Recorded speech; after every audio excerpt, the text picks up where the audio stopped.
Hello बच्चों, आप सभी का सनराइज एजुकेशन एकेडमी में मैं विशाल भार्गव हार्दिक स्वागत करता हूँ। तो हमने कल की कक्षा में विद्युत विभव के चैप्टर को शुरू किया था और अब हम उसी को आगे बढ़ाते हैं।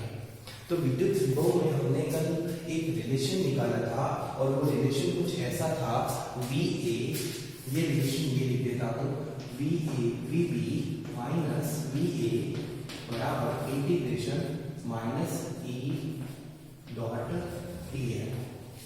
ये एक संबंध हमने कल की कक्षा में पढ़ा था, कल की क्लास में यही संबंध देखा था। अब हम चलते हैं आगे। तो अब हम करने वाले हैं electric potential due to electric potential due to a point charge. तो यहाँ पर किसी बिंदु आवेश के कारण हेडिंग जो है वो ये है, बिंदु आवेश के कारण विद्युत विभव।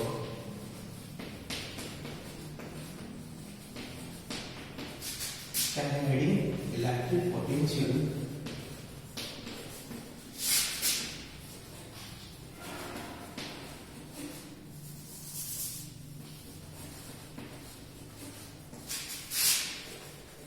Due two point charge. Electric potential due two point charge, इसी को हमको देखना है।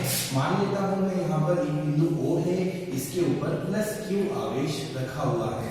तो इससे एक स्मॉल r दूरी पर बिंदु P स्थित है।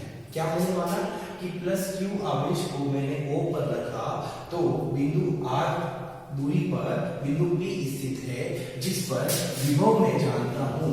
इस पर विभव तो मुझे फाइंड आउट करना है, लेकिन मैं इस पॉइंट का विद्युत क्षेत्र में जानता हूं। इस Q आवेश के कारण इस बिंदु P पर विद्युत क्षेत्र की तीव्रता का क्या सूत्र होता है? पहले चैप्टर में पढ़ा था, KQ अपॉन R स्क्वायर। इस पर क्या फॉर्मूला होगा? KQ upon R square. यह हमने फर्स्ट चैप्टर में पढ़ा था। अब यहाँ पर इस बिंदु P पर एक Q आवेश रखा हुआ है, ये प्लस Q आवेश रखा हुआ है। इसको मैं इंफिनिटी तक लेके चलता हूँ। इस प्लस Q आवेश को मैं कहाँ लेके चला गया? इंफिनिटी तक। मतलब इस O बिंदु से स्मॉल r दूरी पर एक प्लस Q आवेश रखा हुआ था।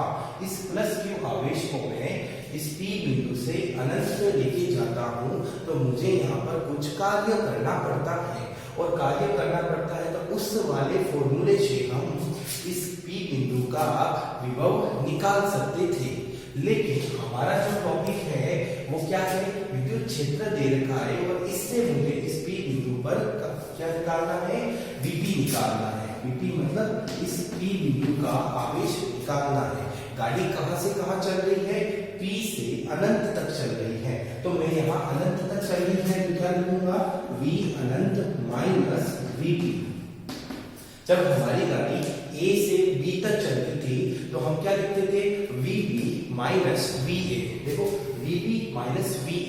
तो यहाँ इसलिए जहां जा रहे हैं वो पहले लिखेंगे, तो V अनंत माइनस Vp। अब उस फॉर्मूले को लगाना है यहाँ पर, तो लगाओ बेटा इंटीग्रेशन E की जगह हम क्या लिख देंगे? ये वाला फॉर्मूला। तो E की जगह अभी तो चलो Ep लिख देता हूँ, Ep डॉट dn। और गाड़ी कहां से कहां चली? P से अनंत तक, मतलब स्मॉल r से अनंत तक हमारी गाड़ी चली है। आगे चलो, और यहाँ पर लगाना है माइनस, कि वहां माइनस भी लगा हुआ है। इसी को हम ओपन करेंगे और इसकी वैल्यू निकालेंगे। देखो, अनंत पर विभव का मान हमेशा शून्य होता है। अनंत पर विभव का मान कितना होता है? शून्य होता है, 0। तो अनंत पर विभव क्या होगा? 0 होगा। माइनस Vp बराबर माइनस इंटीग्रेशन R से अनंत और Ep। इस Ep का मान ये रहा बेटा, क्या है? KQ अपॉन R स्क्वायर, और यहाँ पर dl की जगह क्या हो जाएगा? dr cos। अब थीटा देखो, थीटा कैसे? मतलब इसी दिशा में विद्युत क्षेत्र है और इसी दिशा में विस्थापन हो रहा है, तो दोनों दिशा सेम है। तो थीटा क्या हो जाएगा 0। cos 0 का मान 1 होता है और ये KQ को मैं बाहर लेके चल देता हूँ, तो यहाँ पर माइनस KQ आ जाएगा बाहर और इंटीग्रेशन r से अनंत और बचेगा यहाँ पर 1/r² dr। ये फॉर्मूला बच गया। क्या मैं इसको अगर सही तरीके से लिखूं तो अपॉन में r² है, इसको ऊपर लेके जाऊंगा तो r की पावर -2 हो जाएगी। इसी वजह से यहाँ पर बराबर में कौन है VP है, माइनस से माइनस के कैंसिल हो गया। तो अब नया फॉर्म क्या बन रहा है देखो यहाँ पर, तो VP बराबर plus KQ minus minus plus हो गया, ये माइनस इधर भी था और उधर भी था तो माइनस माइनस प्लस हो गया। KQ इंटीग्रेशन r से अनंत और r की पावर -2 dr। कैसे हुआ r की पावर -2? अपॉन में r² है इसलिए ये -2 हो गई। अब आपको एक फॉर्मूला पता होगा, अगर बचपन में कभी देखा होगा, x की पावर n dx होता है, x की पावर n dx होता है। इसको अगर ओपन करते हैं तो बनता है x की power n + 1 upon n + 1 plus c कब आएगा? जब ये अनिश्चित समाकलन होगा, जब इसकी यहाँ लिमिट नहीं दे रही होगी। लेकिन यहाँ पर तो लिमिट इसने दे रखी है, इसलिए प्लस c यहाँ पर नहीं आएगा, तो डायरेक्ट लिमिट लग जाएगी। जो भी लिमिट है यहाँ पर, ये अगर a से b लिमिट है तो यहाँ a से b लिमिट लग जाएगी। तो यहाँ पर ये वाला फॉर्मूला अप्लाई करना है और मुझे इसको सॉल्व करना है। कैसे करेंगे? देखो VP बराबर ये KQ तो है ही है। अब इसकी बात करते हैं, x की पावर n कितनी है यहाँ पर? -2। तो यहाँ x की पावर n + 1 मतलब r की पावर -2 + 1 अपॉन -2 + 1। तो r की पावर क्या हो जाएगी? -2 + 1 अपॉन -2 + 1। और लिमिट जो है वो कहां से कहां चलेगी? r से इंफिनिटी। तो ये r से अनंत हमारी लिमिट चल रही है। अब आगे चलते हैं, तो हमने देखा यहाँ पर x की पावर n को जब इंटीग्रेशन में ओपन करते हैं तो x की पावर n + 1 अपॉन n + 1 होता है। यहाँ इस फॉर्मूले में देखें तो r की पावर -2 है, तो इसका इंटीग्रेशन n की जगह -2 रखेंगे तो -2 + 1 अपॉन -2 + 1। -2 में से एक को हम घटाएंगे तो -1 आ जाएगा। तो ऐसे लिखते हैं KQ और यहाँ पर r की पावर -1 अपॉन ये -2 में से भी +1 को घटाऊंगा तो माइनस आ जाएगा और लिमिट जो है वो अनंत से r से अनंत लग जाएगी। अब इसको ओपन करो थोड़ा, तो बेटा ये जो नीचे वाला माइनस है ये तो बाहर आ गया, तो -KQ और कोष्टक में अब क्या बचा? r की पावर -1 बची, तो -1 है इसलिए मैं नीचे उल्टा कर देता हूँ, तो 1/r बच गया और लिमिट जो है वो r से अनंत चलेगी। माइनस आ गया, एक नीचे वाला माइनस था वो बाहर आ गया। ये VP का मान आ रहा है, अभी आया नहीं है। अब हम क्या करेंगे? ऊपर वाली सीमा को रखेंगे माइनस नीचे वाली सीमा को रखेंगे, अपर लिमिट को रख के लोअर लिमिट को माइनस कर देंगे, तो क्या बनेगा? -KQ। अब स्मॉल r की जगह अपर वाली सीमा रखो तो क्या आएगा? 1 अपॉन अनंत माइनस और अब r को रखूंगा तो -1 अपॉन r। ये 1/अनंत, इसका मान बेटा 0 होता है। 1/अनंत का मान क्या होता है? 0। 1/अनंत बराबर 0 होता है। तो यहाँ पर ये 0 हो गया, तो अंदर बचा हुआ है वो देखते हैं, तो -KQ और ये वैल्यू 0 हो गई है 1/r। तो 0 में से इसको घटाऊंगा कोई मतलब नहीं है, और ये माइनस, अब इसको ओपन करूंगा थोड़ा तो -KQ इंटू -1/r। ये माइनस माइनस क्या हो जाएगा बेटा? प्लस हो जाएगा। प्लस होगा तो फॉर्मूला VP का क्या आ गया आपके पास में? KQ/r। तो देख सकते हैं आप, इस O बिंदु पर एक Q आवेश रखा हुआ था, इसके R दूरी पर एक बिंदु P स्थित है। इस P बिंदु पर विभव कितना होगा? ये रहा, VP बराबर KQ/r। इस बिंदु आवेश के कारण, इस चार्ज पॉइंट चार्ज के कारण जो इलेक्ट्रिक पोटेंशियल है, विद्युत विभव, उसका फॉर्मूला कुछ ऐसा आता है। और यदि मैं देखूं सही से तो इसमें देखो तो V जो है वो 1/R के प्रोपोर्शनल है, ये रिलेशन आ रहा है। तो मैं V और R के बीच में यदि ग्राफ भी बनाऊं, कैसे ये ग्राफ बनाऊंगा V और R के बीच में, तो ग्राफ कैसा बनेगा, व्युत्क्रमानुपाती है तो वक्री आकार का ग्राफ बनेगा, घटता हुआ ग्राफ बनेगा। तो ये है बेटा विद्युत बिंदु आवेश के कारण। अब ये तो एक बिंदु आवेश के कारण है, इसके जैसे बहुत सारे बिंदु आवेश हो जाए तो हम क्या करेंगे, तो हम इसमें अध्यारोपण का सिद्धांत तो नहीं लगा सकते, लॉ ऑफ सुपरपोजिशन क्यों नहीं लगा सकते, क्योंकि विद्युत विभव जो है वो अदिश राशि होती है।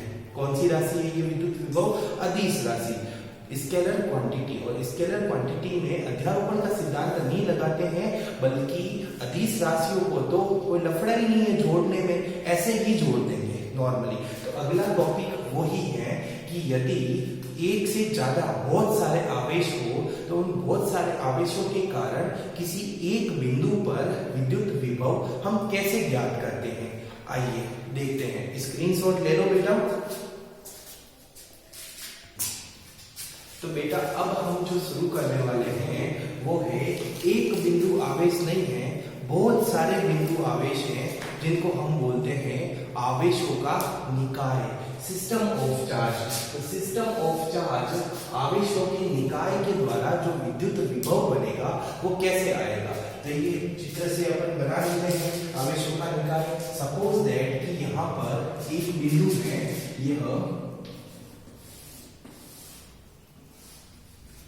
ये है, या फिर इसको छोड़ो, ग्राफिकल कोई मतलब ही नहीं है कि आवेश जो विद्युत विभव है वो अदिश राशि है, तो कोई दिक्कत नहीं है। एक बिंदु है, O बिंदु या P बिंदु है। इस P बिंदु के R1 दूरी पर एक आवेश रखा हुआ है जिसका नाम है Q1। Q1 R1 दूरी पर है इस बिंदु P से। बिंदु P से R2 दूरी पर एक Q2 है, इसी प्रकार R3 दूरी पर Q3 है, और इसी प्रकार Rn दूरी पर एक Qn है। ये n आवेश जो है वो बिंदु P से R1, R2, R3 dash dash dash Rn दूरियों पर रखे हुए हैं। तो इन सभी आवेशों के कारण इस बिंदु P पर विद्युत विभव लगेगा कि नहीं लगेगा? जी हाँ, लगेगा। तो कैसे लगेगा कि Q1 ने P बिंदु पर आवेश लगाया। सपोज दैट मैं यहाँ लिखूं कि Q1 आवेश द्वारा P बिंदु पर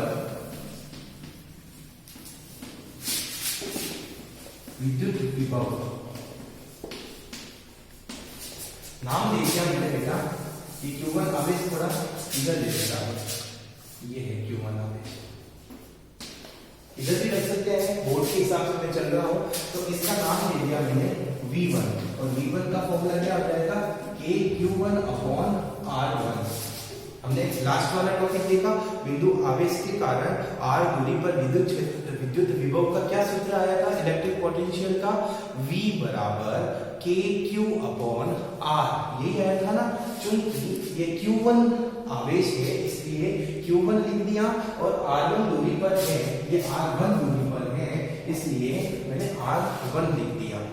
इसी प्रकार Q2 के कारण जो बनेगा फॉर्मूला वो क्या बनेगा, Q2 के लिए इंग्लिश में लिख देता हूं, दोनों के लिए काम हो जाएगा। Electric potential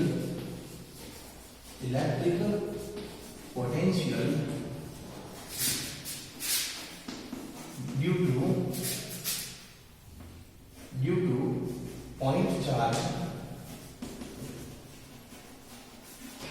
Q1। तो Q1 के कारण जो फॉर्मूला बनेगा वो यही बनेगा, V1 बराबर KQ1/R1। उसी प्रकार Q2 आवेश के कारण जो है वो फॉर्मूला क्या बन जाएगा, V2 बराबर KQ2/R2। समझ में आया?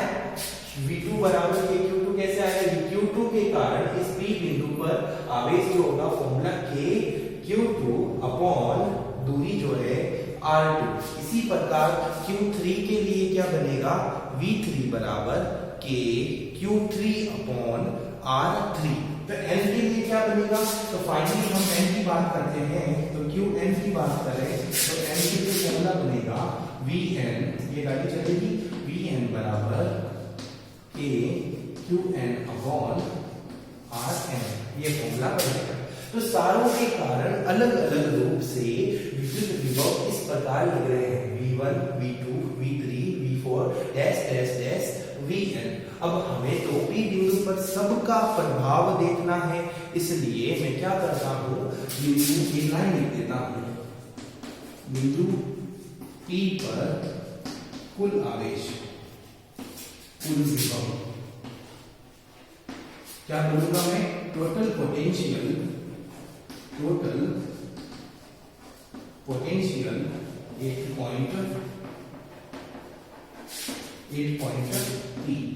ओके, तो इसको डिनोट करने का तरीका V। अब ये V से कुल विद्युत विभव को प्रदर्शित हम करते हैं, जिसको हम कैसे फाइंड करेंगे, बाकी सब का सम कर दो, योग कर दो, कैसे, V1 plus V2 plus dash dash dash और गाड़ी चलेगी अपनी Vn तक। ओके, तो यहाँ पर V का फॉर्मूला देखो, तो V का फॉर्मूला बेटा क्या आ रहा है, यहाँ पर V1 की जगह पे क्या रखूंगा, K Q1 upon R1 plus V2 की जगह पे क्या रखूंगा, यहाँ पर K Q2 अपॉन R2 और V3 की जगह ऐसे ऐसे करके लास्ट में n वाला लिख देंगे, K Qn upon Rn। Okay, तो हमने ये ऐसे रख दिया। चूंकि यहाँ पर ये सदिश नहीं था, वेक्टर नहीं था, इसलिए हमने अध्यारोपण का सिद्धांत सुपरपोजिशन लॉ नहीं लगाया।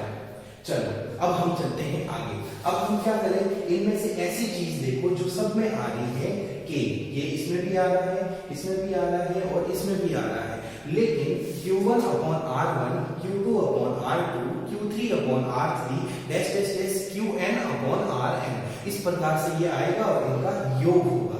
तो इसकी जगह पे क्या कर देता हूँ, सिग्मा रखता हूँ, किसको रखूंगा, सिग्मा। तो इस फॉर्मूले को अब सिग्मा में कैसे बनाएंगे, चलो देखते हैं। तो V, और ये P बिंदु पर है ना, इसलिए मैंने Vp लिख दिया, P बिंदु पर है, ये P बिंदु, ये रहा आपका P बिंदु। इस P बिंदु पर हम विद्युत विभव फाइंड कर रहे हैं इन सबके कारण, ठीक है। तो चलो कैसे करेंगे, Vp बराबर, अब K तो बेटा कोई लफड़ा नहीं है K का, इसलिए K को मैंने रख दिया बाहर। अब रखूंगा यहाँ पर मैं सिग्मा, इसको क्या बोलते हैं, सिग्मा बोलते हैं, और सिग्मा में गाड़ी चालू होगी अपनी I से, I बराबर 1 से गाड़ी चालू हो रही है, 1 2 3 4 5 6 डैश डैश डैश n तक चलेगा, इसलिए इस I का मान भी 1 से n तक चलेगा। ये है निचली सीमा, लोअर लिमिट, और ये है अपर लिमिट, ऊपरी सीमा। अब K तो आ गया बेचारा बाहर, सब में कॉमन आ रहा था, इसलिए अब Q1 upon R1, Q2 upon R2, तो ये देखो Q जो है ना वो हर कॉलम में चेंज होता जा रहा है, यहाँ Q1, यहाँ Q2, यहाँ Q3, फिर आगे Qn तक, इसलिए मैं Q I लिख देता हूँ। I का मतलब क्यों, I जो है वो 1 2 3 4 आगे चलता रहेगा, अपॉन में R देखो तो R I लिख देता हूँ। I क्यों, क्योंकि RI भी 1 2 3 4 चलता रहेगा, तो कुछ इस प्रकार से ये फॉर्मूला आ जाएगा। तो ये Vp का फॉर्मूला आया, इसके कारण इतने सारे n आवेशों के निकाय के कारण इस बिंदु P पर, तो हम इस प्रकार से हमने सम किया। तो बेटा एक बार इसका स्क्रीनशॉट ले लो प्लीज।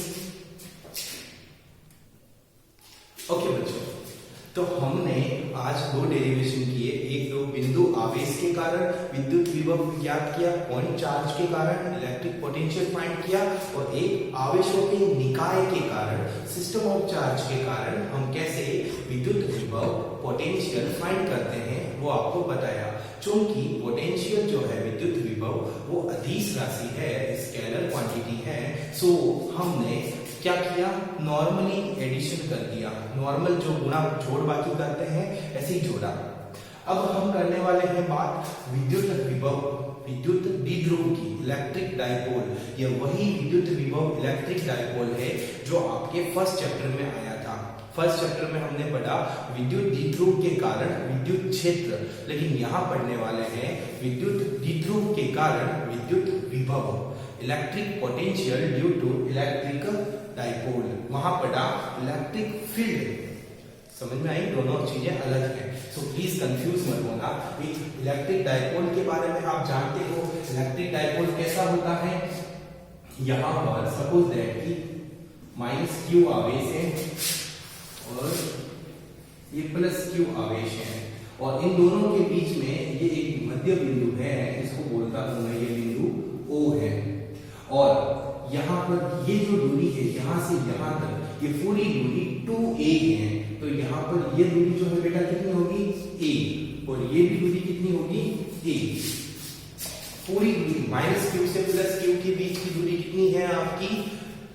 2a, लेकिन ये मध्य बिंदु है इसलिए a होगी, और यह जो केंद्र O है, इस O से एक बिंदु P स्थित है, एक कोई भी बिंदु P है जो O से स्थित है, जिसकी दूरी स्मॉल r है। मतलब विद्युत द्विध्रुव के केंद्र से स्मॉल r दूरी पर एक बिंदु P स्थित है। यह P कहां पर है? कहीं पे भी हो सकता है। देखो वहां फर्स्ट चैप्टर में हमने दो केस पढ़े थे, एक तो अक्षीय पर P बिंदु था और एक निरक्ष पर P बिंदु था, एक्सियल भी था और आपके इक्वेटोरियल भी था। बट यहाँ पर कहीं पे भी गलतियां मिले, क्योंकि अदिश है, कोई लफड़ा है नहीं डायरेक्शन का, तो इस P बिंदु, ये जो है केंद्र से स्मॉल r दूरी पर एक बिंदु P स्थित है, और यहाँ पर माइनस q से यदि मैं बिंदु P की दूरी देखूं तो ये दूरी सपोज दैट r1 है, और प्लस q से ये दूरी देखूं तो इस दूरी ये जो है वो क्या होगी? r2 होगी। तो आप देख सकते हैं माइनस q आवेश के कारण बिंदु P पर दूरी जो है r1 है, तो इसके कारण विभव भी v1 ही लूं तो चलेगा, तो इसलिए मैं लिख देता हूं माइनस q आवेश के कारण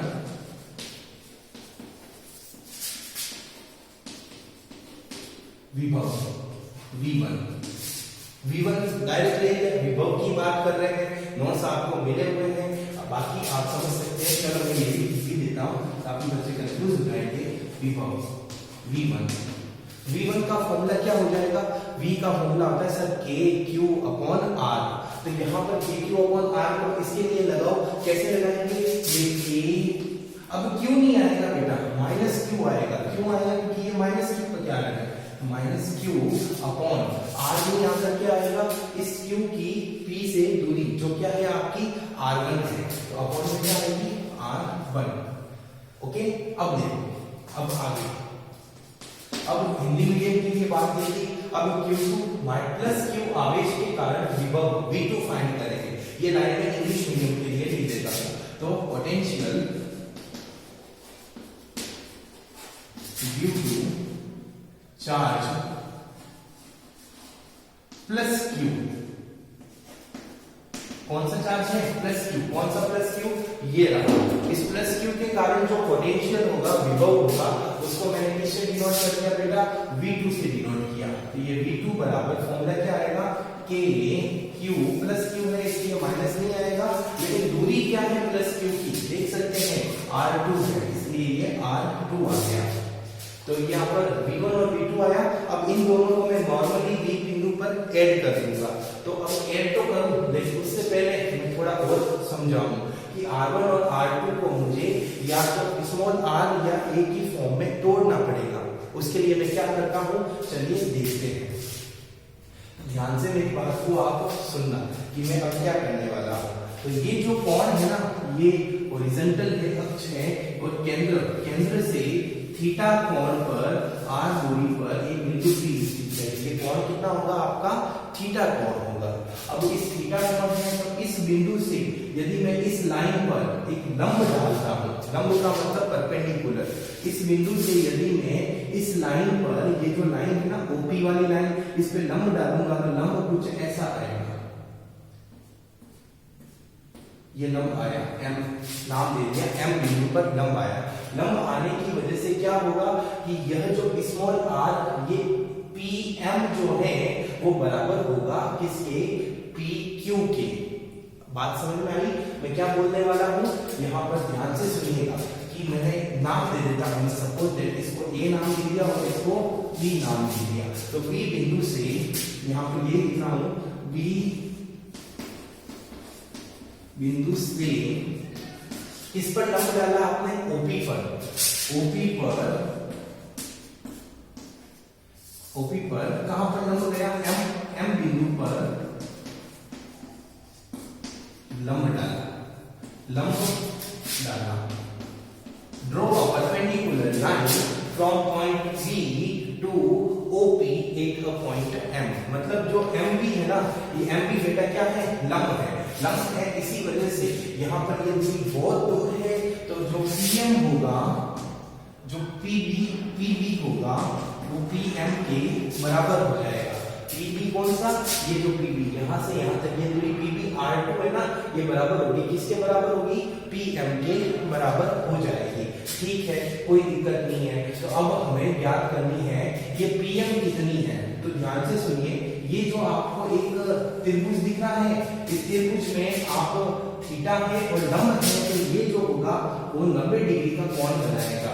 लंब का मतलब यही होता है कि ओपी पर पीएम लंब है, तो ये 90 डिग्री का कोण बनाता है।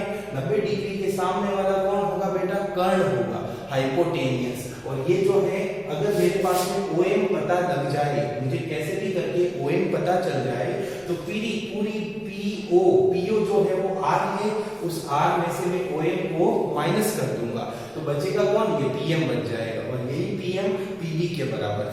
एक बात और सुनिएगा, मुझे यदि कैसे भी करके ये OM इतना सा मान मिल जाए, इतना सा मान मिले, तो इस पूरे में से इसको मैं घटा दूंगा, तो बचेगा क्या मेरे पास में, ये बचेगा PM। और ये जो PM है वो किसके बराबर है बेटा, PB के बराबर है। और ये जो PB है यही हमारी R2 है, तो मेरे पास में R2 की वैल्यू आ जाएगी। तो R2 की वैल्यू कैसे ज्ञात करेंगे, PM के बराबर होगी। और PM को कैसे ज्ञात करेंगे, हम OP में से OM को माइनस कर दूं, यानी पूरा OP है, उस पूरे OP में से इसको मैं माइनस कर दूं, तो मेरे पास में PM बचेगा। चलो OM की वैल्यू कितनी है, तो आप देख सकते हैं OM की वैल्यू कैसे निकालोगे, इस चित्र में ही देखिए। OM ये क्या है, आधार है।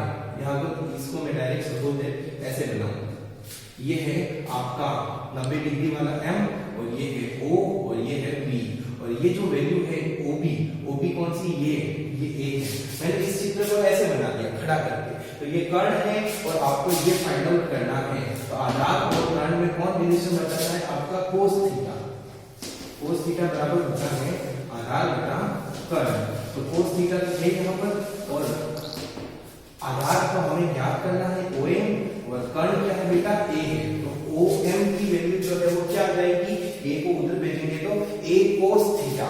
तो यहाँ पर मैं ये चीज लिखा हूँ कि OM का मान जो है, आप ये घटक नीचे देख सकते हैं, इतनी OM बराबर क्या फॉर्मूला आ जाएगा, A cos थीटा। तो ये यहाँ नहीं लिखता हूँ, थोड़ा नीचे लिखता हूँ, ताकि क्या एक डायग्राम और बनाऊंगा।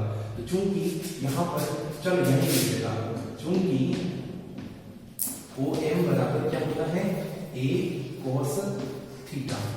ठीक है, तो A cos थीटा OM बराबर हो गया। तो बताइए अब R2 का फॉर्मूला क्या बनेगा आपका, देखो OP को जानते हो क्या, ये रहा O और ये रहा P। ये OP क्या है, स्मॉल r है। तो यहाँ पर OP की जगह लिख दूंगा स्मॉल r माइनस OM की जगह क्या लिख दूंगा, A cos थीटा। ये A cos थीटा, ये थोड़ा ध्यान रखना, इस R2 की जगह मुझे यही रखना है। इसी प्रकार R1 भी फाइंड आउट करना पड़ेगा। तो इस R1 को फाइंड आउट करने के लिए अब मैं क्या करूंगा, इस बिंदु A से इस OP पर एक लंब डालूंगा। पहले R2 के लिए B से लंब डाला, अब R1 के लिए A से लंब डालूंगा। इसका लंब कुछ ऐसा आएगा, ऐसे। तो इस लाइन को मुझे थोड़ी आगे बढ़ानी पड़ेगी। तो ये लाइन जो है वो OP वाली लाइन आगे बढ़े, और इसका लंब डाला मैंने, तो लंब यहाँ आया, ये N। तो लंब डाला तो AN आ गया, N बिंदु पर लंब डाला है। तो यही वाली बात वापस क्या, कि बिंदु A से OP पर N बिंदु पर लंब डाला। तो क्या करेंगे हमें, ड्रॉ अ परपेंडिकुलर कौन सा परपेंडिकुलर बेटा ए एन है, ए एन एक पॉइंट या लाइन की बात कर दूं, 8 ओपी, ओपी पर मैंने एक परपेंडिकुलर ड्रॉ किया, ए एन किया, किसके क्यों किया, R1 ज्ञात करेंगे इसलिए किया। इससे होगा क्या कि ये ए एन जो है ना ये बहुत दूर है, तो ये ए पी और एन पी ये दोनों आपस में बराबर होंगे। तो क्या लिखूंगा मैं यहाँ पर, जो R1 है, R1 क्या है बेटा, R1 आपका AP, R1 जो है ना ये R1 AP ये किसके बराबर हो गया, NP के बराबर होगा। तो R1 जो है वो AP है वो NP के बराबर होगा। अब बताओ NP, ये पूरा NP, ये NP कैसे ज्ञात करोगे आप, OP OP इसमें से ये ON यदि मैं जोड़ूंगा तभी ये पूरा आएगा NP।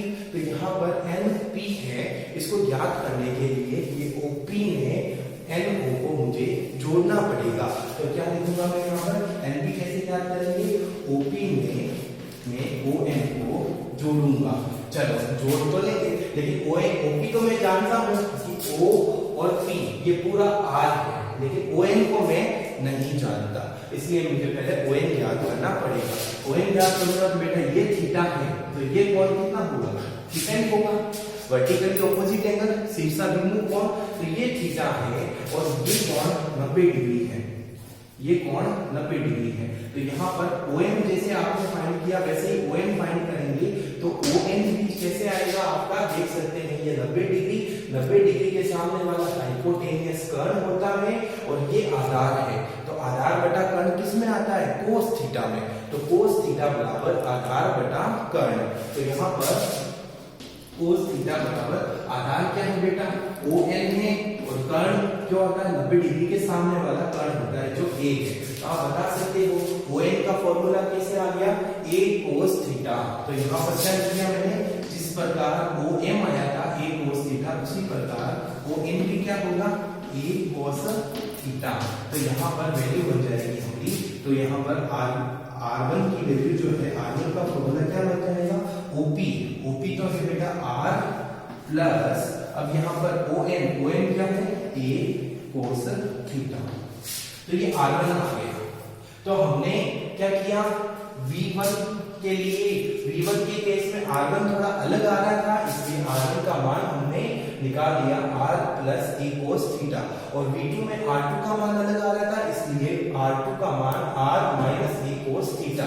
और अब हम क्या करेंगे, इस बिंदु P पर मुझे कुल विभव ज्ञात करना है, तो मैं V1 और V2 को ऐड कर दूंगा।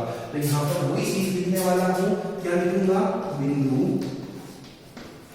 P पर कुल विभव। तो बिंदु P पर कुल विभव निकालूंगा, फॉर्मूला क्या बनेगा, V बराबर V1 प्लस V2। तो V1 प्लस V2 को मुझे ऐड करना है, ठीक है। तो V1 की जगह अब क्या करेंगे, अब देखते हैं यहाँ पर V1 की जगह, तो V1 की जगह मुझे क्या रखना है, यहाँ पर देखो माइनस के क्यू अपॉन R1, तो माइनस के क्यू अपॉन R1 प्लस, और यहाँ पर क्या लिखूंगा मैं, के क्यू अपॉन R2।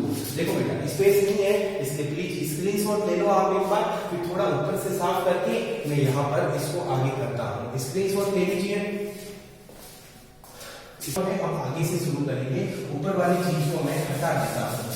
तो यहाँ पर अपन देखते हैं अब आगे,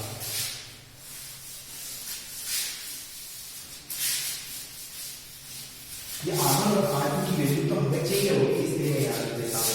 तो आगे चले, तो V का फॉर्मूला जो है वो क्या बन रहा है, अब इन दोनों में से कॉमन क्या आ गया, KQ कॉमन आ गया, KQ कॉमन आया, तो यहाँ पर KQ तो कॉमन आ गया। और देखो ये फॉर्मूला जो है वापस में यहाँ लिख देता हूँ कि क्या लिखा हुआ है, बिंदु P पर कुल विभव, V का सूत्र यहाँ पर लिखा है V1 प्लस V2, और इसका फॉर्मूला जो है V1 की जगह हमने क्या लिखा, minus KQ upon R1 plus KQ upon R2। अब इन दोनों में यदि मैं कॉमन लेना चाहूँ तो क्या कॉमन होगा, KQ में कॉमन ले लेता हूँ, तो बनेगा क्या, minus 1 upon R1 plus 1 upon R2। इन दोनों का मैं लसक लूंगा तो K क्यूब, और इन दोनों का मैं लसअप ले लेता हूँ। लसअप लूंगा तो R1 R2 एलसीएम कैसे लेंगे, R1 R2 और ऊपर माइनस का R2 और इधर प्लस का R1, तो यहाँ बनेगा माइनस का R2 प्लस का R1। अब मेरे पास में R2 का मान ये रहा और R1 का मान ये रहा, ये दोनों मान में यहाँ रख देता हूँ। तो R1 का मान क्या है, R plus a cos theta, और R2 का मान R minus a cos theta, ये दोनों मान अपन यहाँ रख देते हैं। ठीक है, तो दोनों मान में यहाँ रखता हूँ तो क्या बनेगा आगे वो देखिएगा। तो a क्यूब और यहाँ पर अब R2 का मान क्या था, R minus a cos theta, तो R2 की जगह में माइनस तो है ही, यहाँ लिखिए R minus a cos theta और प्लस, अब R2 की जगह सॉरी ये R1 रहेगा, तो R1 की जगह क्या होगा, R plus a cos theta, तो यहाँ पर आएगा R plus a cos theta और होल अपॉन में यहाँ पर बनेगा R1 R2 है ना, तो एक बार तो R minus a cos theta और एक बार R plus a cos theta, और इसको मैंने तैयार कर दिया। अगर अब इसको आगे करें तो ध्यान से देखिए, K क्यूब, इस कोष्टक को खोलूं मैं, इस कोष्टक को खोलूंगा कि बाहर माइनस लगा हुआ है, तांडव करेगा तो ये R प्लस का माइनस हो जाएगा और माइनस का a cos थीटा प्लस का हो जाएगा। तो इसको थोड़ा ओपन करूं तो क्या मिलेगा, माइनस का तो R प्लस का a cos थीटा। क्यों ये चेंज हुए चिन्ह, क्योंकि कोष्टक के बाहर माइनस था। आगे चलो, a plus a cos theta और अपॉन में देखो, अपॉन वाले में देखो भैया, a minus b a plus b, एक बार तो माइनस में एक बार प्लस में, उसको ओपन करने का तरीका फॉर्मूला पता होगा, a square minus b square, a square minus b square का क्या फॉर्मूला होता है, एक बार तो प्लस में और एक बार माइनस में। यहाँ ये देखो एक बार माइनस में है, सेम टू सेम एक बार प्लस में, इन दोनों में अंतर क्या है, माइनस और प्लस का ही है, बाकी तो सेम चीज है। तो इसमें फॉर्मूला लग जाएगा a square minus b square का, a की जगह तो r है, तो r को r से गुणा किया तो r स्क्वायर माइनस यहाँ पर a cos थीटा को a cos थीटा से गुणा किया तो a square cos square theta minus r से प्लस r कैंसिल, ये a cos थीटा और ये a cos theta, 2a cos theta. तो फॉर्मूला क्या मिलेगा यहाँ पर, a cube 2a cos theta upon r square minus a square cos square theta. अब इस फॉर्मूले में मैं दो चीजें आपको बताता हूं। पहली चीज क्या, विद्युत द्विध्रुव आघूर्ण, P का फॉर्मूला क्या होता है, Q इंटू 2a होता है। तो यहाँ पर Q इंटू 2a लिखा है, Q इंटू 2a, इस दोनों की जगह में क्या लिखने वाला हूँ, P लिखने वाला हूँ, और उस P को क्या बोलते हैं, विद्युत द्विध्रुव आघूर्ण, इलेक्ट्रिक डाइपोल मोमेंट, इसको बोलते हैं इलेक्ट्रिक डाइपोल मोमेंट P बराबर Q इंटू 2a। तो यहाँ इसकी जगह ये लिख दिया। एक और चीज लिखने वाला हूं, वो क्या है कि यदि मान के चलूं कि ये जो R है ना, ये बिंदु P वो इस इलेक्ट्रिक डाइपोल से बहुत दूर है, तो उस केस में क्या होगा, ये R का मान स्मॉल a से बहुत बड़ा होगा। तो इसमें R का मान जो है वो स्मॉल a से बहुत बड़ा है, इस वजह से ये जो नीचे वाला है ना term R square minus a square cos square theta, ये टर्म नीचे वाले R square minus a square cos square theta, इसमें ये a square cos square theta बहुत छोटा हो जाएगा। बहुत छोटा होगा तो बहुत छोटे में से लाख में से एक को घटाएंगे तो लाख में कोई ज्यादा विशेष अंतर तो आएगा नहीं, इसलिए मैं इसका मान लगभग R स्क्वायर के ही बराबर मानता हूं। तो ये दो चेंज करने हैं यहाँ पर, तो दो चेंज करेंगे तो अतः फॉर्मूला जो बनेगा वो फॉर्मूला क्या बनेगा बेटा अपना, यहाँ पर V बराबर फॉर्मूला बन जाएगा, K की जगह तो K है, लेकिन Q इंटू 2 है, ये जो Q इंटू 2 है इसकी जगह आ जाएगा K और इसकी जगह आएगा P। Q इंटू 2 है, Q इंटू 2 है, इसका P होता है ना, P क्या होता है, विद्युत द्विध्रुव आघूर्ण, इलेक्ट्रिक डाइपोल मोमेंट P। तो Kp अपॉन नहीं, बाद में कौन है, cos theta, Kp cos theta upon में क्या हो जाएगा बेटा, r स्क्वायर है, तो r स्क्वायर है तो r स्क्वायर की जगह r square minus a square cos square theta की जगह में क्या लिखूंगा, r स्क्वायर। तो ये फॉर्मूला बन गया। किसका फॉर्मूला बना, विद्युत द्विध्रुव आवेश का। तो विद्युत द्विध्रुव आवेश का कितना फॉर्मूला बना है, ये फॉर्मूला बना। इससे संबंधित कुछ विशेष परिस्थितियां हैं जो हम अगली कक्षा में करेंगे। एक बार स्क्रीनशॉट ले लेना। तब तक के लिए धन्यवाद।